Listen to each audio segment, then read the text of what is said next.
चलें जी, हम अपनी शुरू करते हैं जनाब खबरें। तो हमारा जो पहला आइटम है वो है ट्रूडो साहब से मुतालिक। आपको पता ही है ट्रूडो साहब से हमारा बड़ा प्यार है, तो उनके बगैर हम अपनी कोई खबरें करते नहीं हैं। तो ट्रूडो साहब ने कहा है जी कि मैं $300 मिलियन जो है वो फियोना आंटी जो आई थी उसके रिलीफ के लिए मैं अनाउंस कर रहा हूं। और उन्होंने कहा जी कि उसमें बहुत ज़्यादा डैमेज हुआ था। आज ये रिपोर्टर्स के साथ डॉर्माउथ में बात कर रहे थे और वो कह रहे थे कि नेक्स्ट 2 ईयर्स में क्रिटिकल इंफ्रास्ट्रक्चर जो रिपेयर है उसके लिए जो फियोना की वजह से तबाहियाँ आई हैं, हम दे रहे हैं 300 मिलियन का फ़ंड। ये ना सिर्फ ये कि ये घरों की सफाइयाँ जो करेगा और ये जो रूफ़ वगैरह उड़ गए हैं और ये जो ग्रिड स्टेशन जो हैं ये सारे टूट के इनकी वायर्स गिर गई हैं, फिशिंग गियर और वो जो है नेविगेशन के प्रॉब्लम्स, जो मरीन वाइल्ड लाइफ है, सड़कें हैं और चीज़ें जो बहुत टूट फूट गई हैं इसकी वजह से जो आया था सितंबर 24 को ये स्टॉर्म आया था बहुत बड़ा, उसकी वजह से उस सब के ऊपर ये जो अटलांटिक कनाडा जो है इसमें हेल्प मिलेगी इन पैसों से। उन्होंने कहा जी कि हम ये सारे पैसे डिस्पर्स करेंगे through local offices of Atlantic Canada opportunities agencies, और ये दूसरी भी फेडरल एजेंसीज के साथ मिलकर काम करेंगी और लोगों को देंगे। और आज जो है अटलांटिक कनाडा के जो इलाके हैं उन्होंने भी कहा है कि हम बड़े वेट कर रहे हैं कि हमें ये पैसे मिले ताकि हम वो जो लोग डिज़र्व करते हैं जिनके के बहुत ज़्यादा नुकसान हो गए उनको ये पैसे दिए जा सकें। इसके अलावा जनाब ट्रूडो साहब ने कॉन्ग्रेचुलेट किया है फ्रैंको लेगा को और उनकी जो पार्टी है कोलिशन एवेन्यू क्यूबेक उनको, क्योंकि कहा जा रहा था कि ये जो है शायद 70 के करीब जो हैं वो जीतेंगी। री इलेक्शन इनका यहाँ पे हो रहा था लेकिन 90 राइडिंग्स में ये जीते हैं आउट ऑफ 125। और इसके अलावा जो इनके पास थी 76 जिस वक्त लेजिस्लेशन जो था डिसॉल्व किया गया था। लिबरल्स जो हैं वो अभी भी ऑपोजिशन जो है ऑफिशियल ऑपोजिशन का स्टेटस उनके पास है और डोमिनिक एंगलेट जो हैं उन्होंने फिर से मॉन्ट्रियल से विन किया है और वो जो हैं ऑपोजिशन लीडर रहेंगी। लिबरल्स के पास जो हैं वो 21 जो हैं वो सीट्स आई हैं और पहले इनके पास जब असेंबली डिसॉल्व की गई थी उस वक्त इनके पास 27 सीट्स थी। और जो क्यूबेक्स जो सॉलिडेयर हैं उनके पास 11 आई हैं और उनके पास पहले 10 थी तो एक ज़्यादा। पार्टी क्यूबेकवा जो है उसके पास 3। कंजर्वेटिव्स जो हैं हालांकि उनको 13% वोट तो मिला है यहाँ पे प्रोविंस के अंदर, लेकिन फिर भी इनके पास कोई भी सीट नहीं आ सकी। तो उनको कहा गया जी कि they have shut down, people have shut down conservatives in Quebec. तो बहरहाल जी इनको फिर से ये इनकी री इलेक्शन आई है और जीते हैं तो बड़ी बात है। ओंटारियो के अंदर भी जी आज हमारे जो एनर्जी मिनिस्टर हैं ओंटारियो के टॉड स्मिथ साहब उन्होंने अनाउंस किया है कि ओंटारियो की गवर्नमेंट जो है एडिशनल $342 मिलियन जो है एनर्जी एफिशिएंसी प्रोग्राम्स में देगी। और वो कहते हैं जी कि हम नेक्स्ट स्प्रिंग से ये देना शुरू करेंगे और इसमें क्या होएगा कि इससे और 130,000 होम्स पर ईयर जो हैं उनको बाय 2025 जो है मिलनी शुरू होएगी इलेक्ट्रिसिटी। इसमें वो करेंगे क्या, इसमें उन्होंने एक इंडिपेंडेंट इलेक्ट्रिसिटी कंपनी है उसके साथ डील की है जिसमें कि वो कह रहे हैं कि जिनके पास सेंट्रल एयर कंडीशनिंग होम्स हैं, टॉड स्मिथ का कहना है वहाँ पे हम स्मार्ट थर्मोस्टैट्स लगाए जाएंगे जिससे कि ईजी होएगा इस कंपनी के लिए IESO जो है कि वो कूलिंग लोड को जब पीक की समर होती है उसमें उसको कम करने के लिए, रिड्यूस करने के लिए इलेक्ट्रिसिटी का जो लोड है उसको कम करेगी। और इसके अलावा भी उन्होंने आज अनाउंस किया है कि जो लोग अपने लगाएंगे LED लाइट्स लगाएंगे, सोलर पैनल्स लगाएंगे, बैटरी स्टोरेजेस लगाएंगे तो उनको भी हम इंसेंटिव्स देंगे। और ये सारा हिस्सा जो है ये है this is part of Save on Energy Retrofit Program. और वो कहते हैं जी in the next 20 years Ontario के अंदर 3 million tonnes of greenhouse gas emissions जो हैं उसके अंदर भी रिडक्शन आएगी इन तमाम इंसेंटिव्स से। तो ये काफ़ी जो है क्योंकि ग्रीन अब टेक्नोलॉजी की तरफ चल रही है, ना सिर्फ ओंटारियो की गवर्नमेंट बट कनाडा की भी, तो इसलिए। अच्छा जनाब एक रिपोर्ट आई है कैनेडियंस फॉर टैक्स फेयरनेस और इसके मुताबिक जितनी भी टॉप कंपनीज हैं वो चूँकि टैक्स नहीं दे रही हैं तो उसकी वजह से कनाडा को तकरीबन $30 बिलियन लेस टैक्सेस मिले थे लास्ट ईयर में। Last year 30 billion less tax, क्योंकि वो कहते हैं जी ये बड़ी बड़ी कंपनियां जो हैं इन्होंने लूप होल्स ढूंढे हुए हैं उसके थ्रू जो हैं ये अपने पूरे टैक्सेस नहीं देती हैं और उससे इकोनॉमी को बेतहाशा to the tune of 30 billion just in last year इनको हुआ है। ये जो फाइनेंशियल असेसमेंट जो आई है आज, जो स्टेटमेंट्स आई हैं उसमें उन्होंने 123 कैनेडियन कंपनीज को जो है वो किया था, और उसके अंदर कहा जी कि ये कंपनीज जो हैं एटलीस्ट $2 बिलियन जो हैं वो इनको देना चाहिए, जो कि ये देते नहीं हैं अपने जो हैं वक्त पे। और इन्होंने कहा जी कि जो इस वक्त हमारे पास अभी तक जो टैक्सेस आए हैं वो 15% इवन लास्ट ईयर से भी कम हैं, और कंबाइंड अगर देखा जाए फेडरल और प्रोविंशियल टैक्स तो वो 26.5% जो है वो लो है। तो वो कहते हैं जी कि ये टैक्स फॉल जो है ये चलता जा रहा है, बिटवीन 2017 से ऑनवर्ड्स चल रहा है। तो बिटवीन 2017 एंड 2019 जो था ये शॉर्टफॉल जो था टैक्स रेवेन्यूज़ में 13.5 बिलियन को टच कर रहा था। उसके बाद पेंडेमिक शुरू हो गई तो फिर बिल्कुल नहीं दिए गए। तो अब ये कंपनी जो है ये कैनेडियंस फॉर टैक्स फेयरनेस, ये अब जो है फेडरल रेवेन्यू मिनिस्टर जो हैं डायन लैबुशेल के उनको कह रहे हैं कि भाई आप ज़रा इसके ऊपर थोड़ा गौर करो और आप देखो कि ये बड़े बड़े कंपनीज जो हैं ये क्यों नहीं टैक्सेस दे रहे हैं। तो छोटे हर बंदे से तो आप टैक्स खींच लेते हैं, छोटे बंदे तो फंसा रहता है ना, हाँ, उसको थोड़ा सा भी रह गया तो CRA उसके पीछे आ जाता है। ये बड़ी कंपनी जो है इनके पास जैसे लॉयर्स हैं, बड़े बड़े लॉयर्स इन्होंने बिठाए हुए हैं, और इनके साथ साथ फिर अकाउंटेंट जो है वो अकाउंटेंट फर्म्स होती है पूरी उनकी। तो वो इनको बताते रहते हैं इधर से बचा लो इधर से बचा लो, तो साढ़े जी बंदे $1 मिलियन तक नहीं देंगे, ना बढ़ाने देंगे, खिंच भी लेंगे, यानी खुद भी नहीं दे रहे और हमको खुद भी बनाने नहीं दे रहे। $1 मिलियन बनाएंगे तो 500,000 तो टैक्स ले जाएगा। हाँ देख लो माजिद भाई, देख लो। हाँ जी हाँ जी हाँ जी। तो अब तो फिर हम भी कोई जिस वक्त $1 मिलियन आएगा कोई कंपनी हायर करेंगे जो हमें बताएगा कि हम क्या कर सकते हैं। ठीक है जी। अच्छा जनाब, न्यू फाउंडलैंड एंड लेब्राडोर की जो प्रोविंशियल पुलिस है उसके ऊपर आज 7 औरतों ने एलिगेशंस लगाए हैं, और लग रहा है कि और भी सारे विक्टिम्स जो हैं शायद वापस सामने के आएंगे। उन्होंने कहा है जी कि ये न्यू फाउंडलैंड एंड लेब्राडोर की जो प्रोविंशियल पुलिस है ये ऑन ड्यूटी जो इसके अफसर होते हैं, ये रिपोर्ट जो भी सामने आई है दिस वाज बिटवीन 2001 एंड 2017। इसमें वो औरतें कहती हैं कि रात के वक्त अगर हम खड़ी होती हैं सड़क पे और रात के वक्त हमको कहीं जाना होता है या हम फंस जाते हैं किसी जगह पे तो पुलिस की एक गाड़ी आती है। ये न्यू फाउंडलैंड एंड लेब्राडोर में है, तो जाहिर है पुलिस से ज्यादा और आप किसके साथ अपने आप को सेफ महसूस करेंगे। तो वो औरतें कहती हैं जी कि ये पुलिस की गाड़ी आती है और ये कहती है कि हम आपको हेल्प कर देते हैं, आपको राइड दे देते हैं आपके घर तक, no problem, will give you the ride. और वो रात के वक्त ज्यादातर ये आते हैं और उसके बाद फिर ये किसिंग करते हैं, टच करते हैं इनअप्रोप्रिएटली, और इस तरह की ये जो है ये हरकतें करते हैं। और हालांकि ये एलिगेशंस अभी तक कोर्ट में नहीं प्रूव हुए हैं, लेकिन बहुत सारी औरतों ने ये कहा है, 7 औरतों ने, और उन्होंने कहा है कि और भी जो औरतें जिनके साथ ये वाक़े हुए हैं वो सामने आए, तो अब देखेंगे आने वाले दिनों में कितने लोग आएंगे। लिन मोर जो हैं विमेंस लॉयर जो हैं इनकी औरतों की, वो कह रही हैं कि अभी तक तो ये औरतें क्रिमिनल चार्जेस इनके अगेंस्ट जो हैं वो नहीं प्रेस कर रही हैं, लेकिन अगर और औरतें भी आई और उन्होंने कहा तो फिर कुछ भी हो सकता है।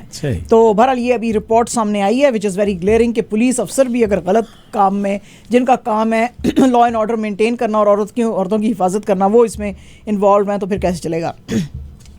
ये जनाब अल जज़ीरा की आज एक रिपोर्ट आई है, और अल जज़ीरा की इस रिपोर्ट के मुताबिक जो एनर्जी क्राइसिस है यूरोप के अंदर ज़्यादा ही डीप होता चला जा रहा है, और वो कह रहे हैं कि इस साल तो शायद वो गुजारा कर लेंगे, लेकिन नेक्स्ट ईयर क्या करेंगे। उसकी वजह यह है कि यूरोप जो है उसका 40% जो गैस है, EU को गैस और एनर्जी की नीड जो 40% हैं वो रशिया से आती हैं। वैसे तो अभी यूरोपियन यूनियन ने कुछ डील्स करने की कोशिश की हैं नॉर्वे और अज़रबैजान से, लेकिन वो कहते हैं जी कि ये बहुत एक्सपेंसिव भी पड़ेगा, और अगर अपना खुद का भी पूरा इंफ्रास्ट्रक्चर डेवलप करेंगे तो भी इनको बहुत ज़्यादा ये पड़ेगा, एक्सपेंसिव पड़ेगा। तो वो कह रहे हैं जी कि ये अब दूसरे तरीके ढूंढ रहे हैं, लेकिन अब ये कब तक इनको, जैसे कि अभी कतर के पास गए हुए थे या सऊदी अरेबिया के पास या और जगहों पे, ईरान के साथ तो इन्होंने ईरान को तो काटा हुआ है बिल्कुल, लेकिन अगर ऐसे मुल्कों से कहेंगे कि हमको भेजें तो उसके लिए इंफ्रास्ट्रक्चर डेवलप करने में इनको कई साल लगेंगे। तो अगर इस साल ये सख्त जो सर्दी आने वाली है उससे बच भी जाते हैं तो नेक्स्ट ईयर ये क्या करेंगे। और अगर एक्सपर्ट्स का कहना है यूरोप के अंदर कि अगर नेक्स्ट ईयर तक इनके एनर्जी के नीड्स पूरे ना हुए, यूटिलिटी बिल्स ऊपर जाएंगे, अनएम्प्लॉयमेंट नीचे आएगी, बहुत ऊपर चली जाएगी, इकोनॉमिक स्लो डाउन आएगा, और फिर इसका रिफ्लेक्शन ये होएगा कि यूरोप के अंदर भी लोग सड़कों के ऊपर होंगे। तो इसके ऊपर जो है देखने की बात है।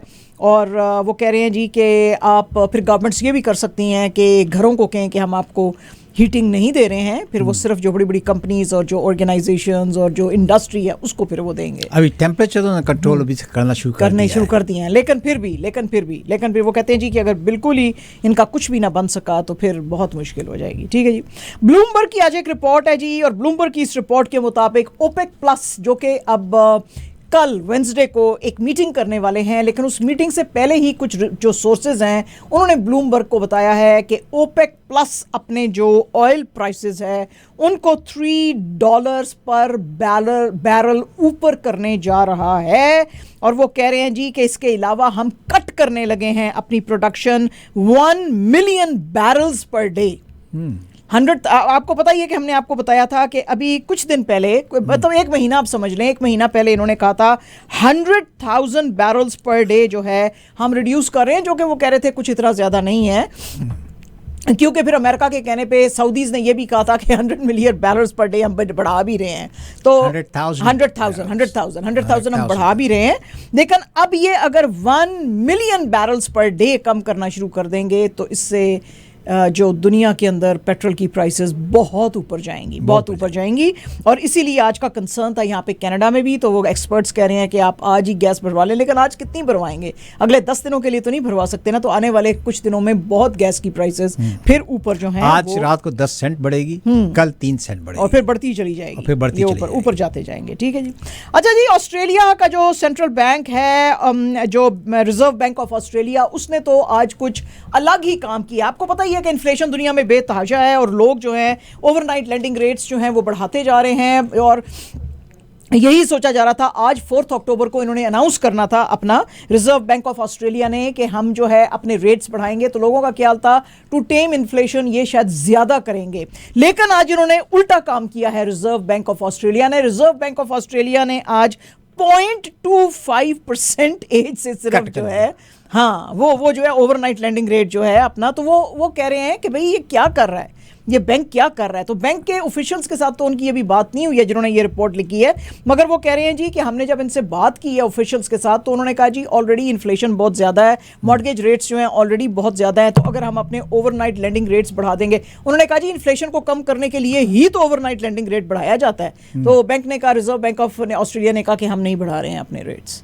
ज़्यादा, तो हम इससे ज़्यादा और नहीं बढ़ाएंगे, क्योंकि लोगों के ऊपर बहुत बर्डन आ जाएगा, घरों की कीमतें बहुत ऊपर चली जाएंगी। सही मूव किया और वो मॉर्गेजेस नहीं दे पाएंगे। I'm with them. You are with them? Yes. अच्छा, लेकिन आज जो इकोनॉमिक एक्सपर्ट्स हैं उन्होंने काफ़ी इनके ऊपर एतराज़ किया, लेकिन उन्होंने कहा कि हम मेरी साइंस जो ना ये काम नहीं करती कि आप इंटरेस्ट रेट बढ़ाते रहें, लोगों की जो है पहुंच से बाहर निकल जाएं चीजें, बाइंग पावर कम कर दें आप, तो उससे तो inflation, I don't know how the inflation can control with that. That's exactly what they said, उन्होंने कहा जी दुनिया सारी के अंदर to tame inflation overnight lending rates जो हैं बैंक्स बढ़ाते जा रहे हैं सारी दुनिया में, आपने क्यों कम किए हैं?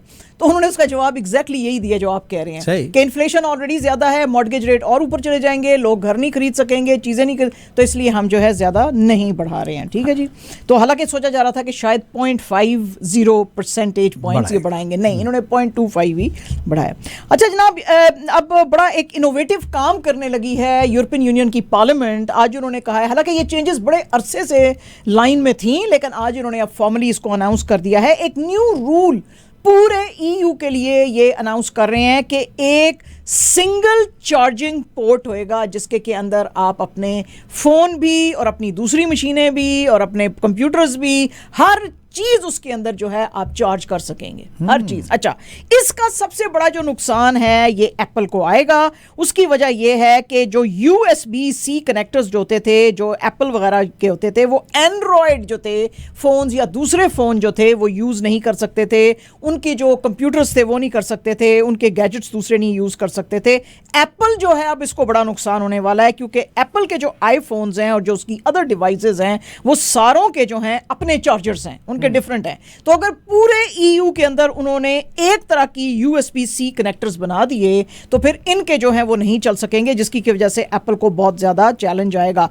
लेकिन ईयू पार्लियामेंट का कहना है कि एक बना देने से, एक सिंगल चार्जिंग पोर्ट बना देने से टैबलेट्स, मोबाइल फोन्स, कैमरास के लिए बाय 2024 ये जो कंज्यूमर्स हैं इनको बचेंगे, ईच कंज्यूमर इन ईयू में उसको बचेंगे 246 जो है वो, और जो ओवरऑल जो इनको बचेगा वो मिलियंस में जाएगा पर ईयर। तो ये अब कह रहे हैं जी कि ये क्यों हमने मूव लाई है, एप्पल ने खासतौर पे जब एतराज किया उन्होंने कहा जी कि अनयूज्ड चार्जर्स जो हैं they make 11,000 tons of e waste annually in European Union. And that's true.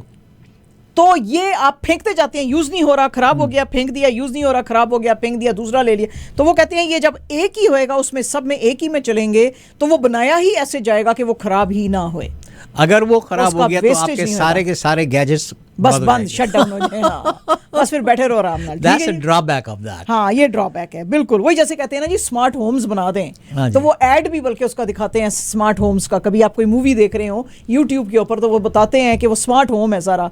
तो बैठा हुआ है बड़े मजे से ऐसे कर रहा है, कहता है play the music, put the AC on, put ये ऑन, ये वो, क्योंकि वो उसकी आवाज को रिकग्नाइज कर रहे हैं ना। सही। एक दिन वो लड़का जाता है, वो अपना जो डेंटिस्ट के पास दांत जो है वो निकलवा के आता है, और बाहर तूफान आया हुआ है और बारिशें हो रही हैं, और वो कह रहा है उसको बाहर खड़ा के open the door, open the door. उसकी आवाज पहचान अब वो चूंकि उसकी आवाज ही नहीं रिकग्नाइज कर सक रहा, तो वो भीग रहा है और वो बेहोश हो रहा है उधर बाहर, ऑलरेडी तकलीफ में है, और वो डोर भी ओपन नहीं है क्योंकि वो आवाज ही नहीं रिकग्नाइज कर सकते। तो एक तो तरफ बड़ा फायदा है इसका। मैं जब दुबई में भी थी तो वहाँ पे भी LG इलेक्ट्रॉनिक्स ने ये इंट्रोड्यूस कराई थी टेक्नोलॉजी कि आप अपने ऑफिस में बैठे हुए, मिडिल ईस्ट में तो शदीद गर्मी भी होती है ना, तो मिडिल ईस्ट में उन्होंने इंट्रोड्यूस किया था। आप मिडिल ईस्ट में अपने घर में बैठे हुए हैं तो सुबह तो आप AC अपना बंद करके आए हैं, अपने ऑफिस में जिधर भी आप बैठे हुए हैं आपने अपनी उस डिवाइस में कहा है उसको कि भाई मेरे आने से पहले AC please put the AC on, तो वो AC ऑन कर देता है। और अगर आप सुबह वो कोई चिकन या कोई चीज़ जो है अपने माइक्रोवेव में रख के आए हैं तो आपने उसको डायरेक्शन दी है कि please run the microwave for 35 minutes या क्या 10 मिनट्स या 20 मिनट्स,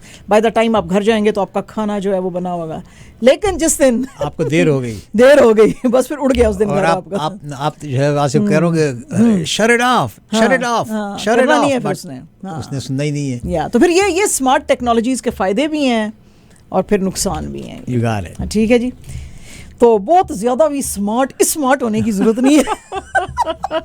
साड़ी तरह दे रहो, देखो पाकिस्तानी कितने खुश ने हैं, हाँ देख लो जरा। देख लो। है जी एकदम हाँ जी। हम